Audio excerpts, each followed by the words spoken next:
भारत में लोग हेलमेट नहीं पहनेंगे, लेकिन फोन पर कवर और स्क्रीन गार्ड जरूर लगाएंगे। चाहे अपना सर फूट जाए, लेकिन मोबाइल को कुछ नहीं होना चाहिए।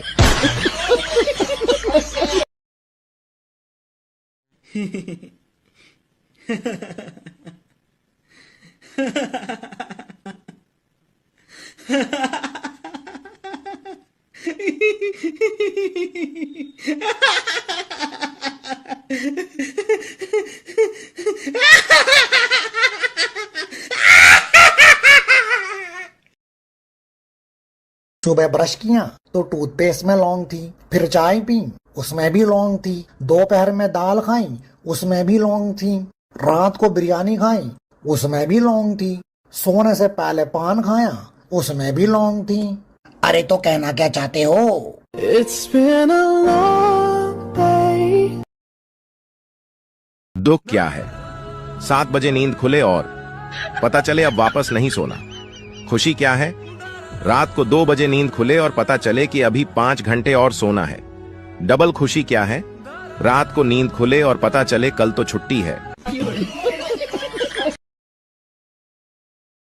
एक माँ ने अपने बच्चे से मार्कशीट मांगी। बच्चे ने मार्कशीट दिखाई जिसमें उसे गणित में 100 में से 90 अंक प्राप्त हुए थे। माँ ने मार्कशीट देखी और उसे जोर जोर से पीटने लगी। फिर बोली, तुम कब से इतने समझदार हो गए? जरूर तुमने 9 के 90 करे हैं। 0 अपने आप पढ़ाते हो। बोल बोल कर बस उसे पीटे ही जा रही थी और बच्चा बेचारा रोए जा रहा था। बच्चा हाथ जोड़ जोड़ कर बोल रहा था कि माँ मैंने 0 नहीं बढ़ाया, मगर माँ कुछ सुनने के मूड में नहीं थी और उसे बस पीटे ही जा रही थी। 3 साल बाद माँ ने अपने बच्चे से फिर से पूछा कि सच सच बताओ, तुमने 0 बढ़ाया था? बच्चे ने कहा, नहीं माँ, मैंने 0 नहीं बढ़ाया था। माँ ये सुनकर फिर से गुस्सा हो गई और बच्चे को पीट कर चली गई। फिर बच्चा रोते हुए बोला कि दोस्तों, मैंने 0 नहीं बढ़ाया था, मैंने तो 0 के आगे 9 बढ़ाया था। और ये बात दूर खड़ी माँ ने सुन ली और आगे क्या हुआ आप देख ही सकते हैं।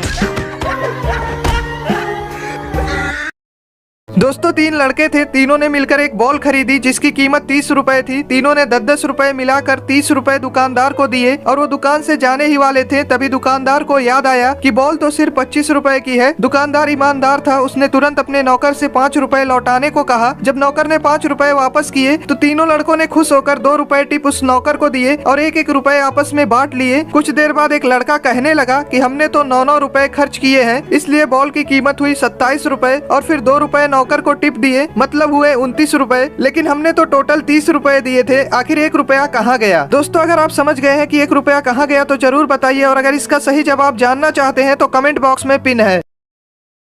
दोस्तों 2 लड़के लड़की शादी करना चाहते थे, लेकिन लड़की का बाप चाहता था कि शादी ना हो, इसलिए उसने लड़के के सामने एक शर्त रखा कि अगर बारात में कोई भी बूढ़ा आदमी आया तो शादी नहीं होगी। लड़के ने मजबूरी में शर्त मान ली। जब बारात लड़की के घर जाने के लिए निकलने वाली थी, तभी लड़के के नाना ने कहा, मैं भी जाऊंगा बारात। लोगों ने समझाया कि अगर आप गए तो शादी नहीं होगी। नाना बोले, चाहे कुछ भी हो लेकिन मैं जाऊंगा। लोगों ने फैसला किया कि बूढ़े नाना को डिग्गी में बैठा लो, लेकिन उन्हें बाहर मत निकालना। नाना को डिग्गी में डाल दिया गया। जब बारात पहुंची तो लड़की के बाप ने फिर से टांग अड़ा दी और लड़के से कहा, शादी तभी होगी जब तुम पास के इस तालाब से पानी की जगह दूध बहवा दो। बारातियों ने कहा, यह तो पॉसिबल नहीं है। बारात वापस आने लगी, तभी नाना ने डिग्गी से आवाज लगाई, बस इतनी सी बात के लिए तुम सब वापस जा रहे हो? जाओ, जाकर लड़की के बाप से कह दो कि हमने दूध का इंतजाम कर लिया है, आप तालाब का पानी खाली करा दो।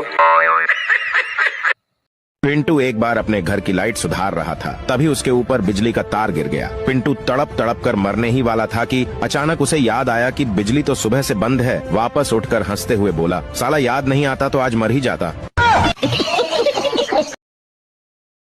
When you study, you pass. And when you pass, you get happy. And when you get happy, you play. And when you play, you get tired. And when you get tired, you get sick. And when you get sick, you die. So don't study. Holi पर इतने भी पुराने कपड़े मत पहन लेना कि कोई रंग लगाने की बजाय रोटी देकर चला जाए। जापान में 2 भाई रहते थे। एक का नाम जो था, दूसरे का नाम वो था। एक रात जो को बाथरूम में भूत दिखा। जो डर गया और उसने वो को आवाज लगाई। वो दौड़ते हुए बाथरूम में आया और भूत को देखते ही उसका हार्ट फेल हो गया और वो मर गया। बस उसी दिन से कहावत हो गई, जो डर गया वो मर गया। पूरा सुनिए, मजा आएगा। मुझे तो अपनों ने लूटा, गैरों में कहाँ दम था। मेरी हड्डी वहाँ टूटी जहाँ हॉस्पिटल बंद था। मुझे जिस एम्बुलेंस में डाला उसका पेट्रोल कम था। मुझे रिक्शे में इसलिए बैठाया क्योंकि उसका किराया कम था। मुझे डॉक्टरों ने उठाया, नर्सों में कहाँ दम था। मुझे जिस बेड पे लेटाया उसके नीचे बम था। मुझे तो बम से उड़ाया, गोली में कहाँ दम था। और मुझे सड़क में दफनाया क्योंकि कब्रिस्तान में फंक्शन था।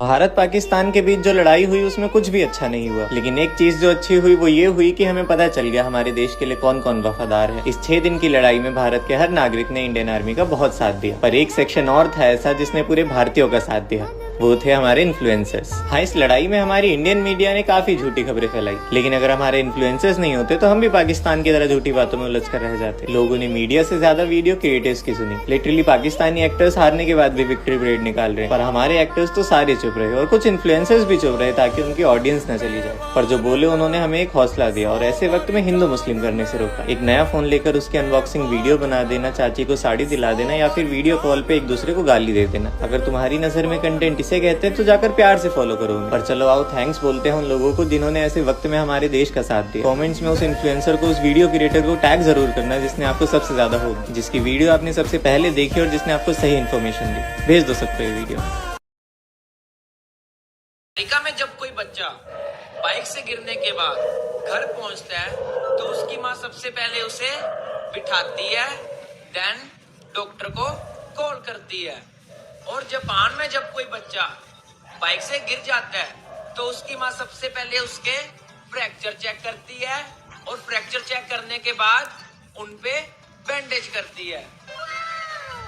और जब मैं बाइक से गिरता हूँ तब माँ, हाँ बेटा मैं बाइक से गिर गया। क्या?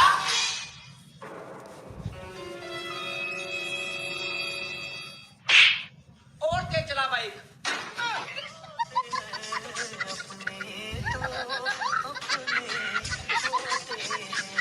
एक बूढ़ी औरत 2 लाख रुपए जमा करने बैंक जाती है। मैनेजर ने बुढ़िया से पूछा, इतने पैसे आपके पास कहाँ से आए? बुढ़िया बोली, मैं शर्त लगाती हूँ कि आपको भी शर्त लगानी है। मैनेजर बोला, नहीं। बुढ़िया ने कहा, वैसे भी आप मुझसे शर्त नहीं जीतेंगे। मैनेजर को गुस्सा आया और वह शर्त लगाने के लिए तैयार हो गया। बुढ़िया बोली, शर्त यह है कि कल सुबह 10 बजे मैं आपको 2 थप्पड़ मारूंगी और आपका पूरा शरीर हरा हो जाएगा। अगर ऐसा नहीं हुआ तो मैं आपको 10,000 दूंगी और यदि ऐसा हो गया तो आप मुझे 10,000 रुपए देंगे। मैनेजर सोचा ऐसा संभव थोड़ी है। उसने शर्त मान ली। अगले दिन बुढ़िया अपने वकील के साथ बैंक पहुंची और शर्त के अनुसार उसने मैनेजर को जोर से 2 थप्पड़ मारे। इतने में वकील दीवार से सिर पीटने लगा। मैनेजर ने बुढ़िया से पूछा, ये आपके वकील को क्या हो गया? बुढ़िया मुस्कुराते हुए बोली, मैंने इससे 20,000 रुपए की शर्त लगाई थी कि आज सुबह ठीक 10 बजे मैं बैंक के मैनेजर को 2 थप्पड़ मारूंगी।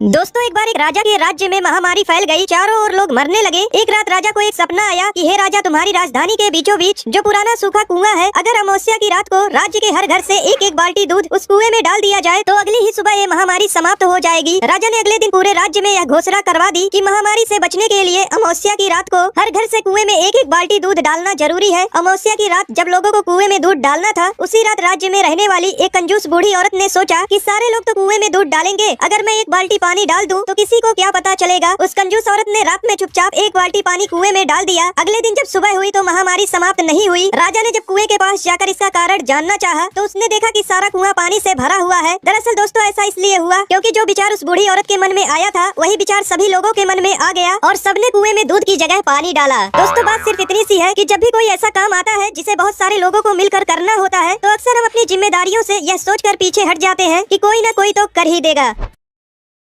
CBSE, UPSC, दिन में सोडा रात को लस्सी, ICSE, NTSE गोल करेंगे रोनाल्डो मेसी। बोर्ड एग्जाम में होने वाली है सारे बच्चों की ऐसी की तैसी। चिंता ता चिता चिता चिंता ता ता। फेसबुक से थक जाते हैं तो व्हाट्सएप चले जाते हैं, जब व्हाट्सएप से थक जाते हैं तो इंस्टाग्राम पर चले जाते हैं। ओह माय गॉड, इतनी भाग दौड़ भरी जिंदगी हो।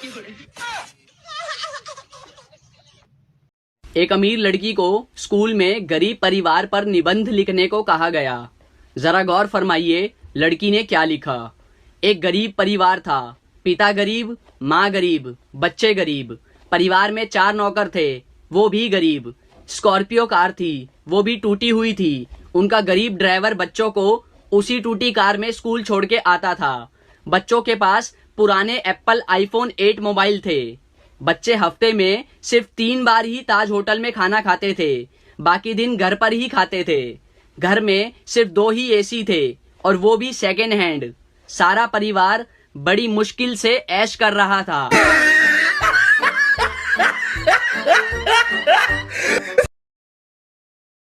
एक लड़की जा रही थी, उसका पेन गिर गया। एक लड़का उसका पेन उठाकर दिया और बोला, आपका नाम? लड़की बोली, पिता के पहले और माता के बाद लगाते हैं वही है मेरा नाम। आप बताओ लड़की का क्या है नाम? ये बड़ी अच्छी बात कही आप। लड़की, डॉक्टर साहब मेरा बेटा बाइक से गिर गया। डॉक्टर, मैं हिंदी में अच्छा नहीं हूँ, कृपया मुझे अंग्रेजी में बताओ। लड़की, मेरा लौंडा गिरौंडा हीरो होंडा ब्रोकन हड्डी, कर दे पट्टी। सोचा था 2 शादियां करूंगा, एक पीटेगी तो दूसरी बचाएगी। रात को सपना देखा, एक ने पकड़ रखा था, दूसरी पीट रही थी। दोस्तों, एक कसाई के घर चूहा, कबूतर, मुर्गा और बकरा रहते थे। एक दिन कसाई चूहा पकड़ने के लिए एक चूहादानी ले आया। जब चूहे को यह बात पता चली तो वह भागा भागा कबूतर के पास गया और बोला, बहन मेरी मदद करो, कसाई चूहादानी लाया है, उस चूहेदानी को कहीं दूर फेंक आओ। कबूतर बोली, चूहेदानी से मुझे क्या खतरा, मैं क्यों फेंकूं? अब चूहा मुर्गे के पास गया। मुर्गा हंसकर बोला, ये तो मेरी समस्या नहीं है, तुझे खतरा है, तू जाकर फेंक। बेचारा चूहा दौड़ते हुए बकरे के पास गया। बकरा बोला, चूहेदानी में मैं थोड़ी फंसने वाला, मैं ऐसा बिल्कुल नहीं करूंगा। निराश होकर चूहा अपने बिल में चला गया। रात को अचानक खट की आवाज आई। कसाई की बीवी को लगा कि चूहा चूहेदानी में फंस गया है। वह चूहेदानी के पास जा रही थी, अचानक उसे सांप ने काट लिया। कसाई अपनी बीवी को वैद्य के पास ले गया। वैद्य बोला, इसे कबूतर का सूप पिलाओगे तो ठीक हो जाएगी। कसाई ने कबूतर का सूप बनाकर अपनी बीवी को पिला दिया। उसकी बीवी ठीक हो गई। कसाई ने अपनी बीवी के ठीक होने की खुशी में मुर्गे को काटा और खा गए। जब पड़ोसी को पता चला कि उनकी पत्नी ठीक हो गई है तो सब पार्टी मांगने घर आए और कसाई ने पार्टी में बकरा बनवा दिया। दोस्तों, यह वही कबूतर, मुर्गा और बकरा थे जो चूहे के मुसीबत के समय में उसका साथ देने के बजाय उसका मजाक उड़ा रहे थे, क्योंकि उन्हें सिर्फ यही लगता था कि यह सिर्फ चूहे की प्रॉब्लम है, ना कि मेरी।